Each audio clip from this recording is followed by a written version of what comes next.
Hello, did you order an Uber? Yes. Hi, get in. How's it going? Good, how are you? Good. Good. You know, I'm gonna just say right off the bat, you're one of the most attractive Uber passengers I've ever had. Thank you. So what's your name? Elizabeth? Okay, that's a pretty name. You ever call, can I call you Liz? Sure. So Liz, tell me about yourself. How old are you? You're You're over 18, right? I just gotta check. Yeah. It's the law, you know. Mm-hmm. So, are you texting somebody or what? Yeah. You know, you can text, you know, we can pull over and you can text if you, I know some people get car sick. You know, I actually live right around the corner, you know, we can just head back to my place and you can text there. How about that? No, I'm good. I want to go to the actual ride that I paid for.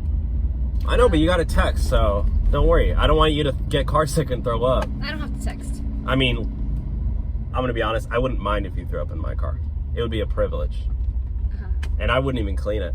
I would just let it sit there and I'd smell it. Hey, what did you just do? I think I have to cancel this ride. You just canceled the ride? Yeah, I did. Can you You know what? pull over right here? I'll take you for free. walk. I'll take you for free. Don't worry about it. I think it'd be great. Don't worry about if I it. just pull over. I'm gonna call the cops if you don't stop. I'm calling the cops if you don't stop and you let me get out of here right now. Are you serious? I'm serious right now. We're having fun. We're friends. No, we're not having fun. You're weird. We're literally joking around. No, I'm not gonna. The whole let thing this was a happen. joke. Are you It's serious? not a joke. I'm sorry. I'm not gonna do pranking that. you. No, I'm not gonna do that. I'm literally filming it. So you're on a prank show. I don't care. Are you serious? Yes, I'm serious. Can you just pull over, please? Oh my gosh. Girls are so insecure, I don't swear. Just get out. You'll never find a man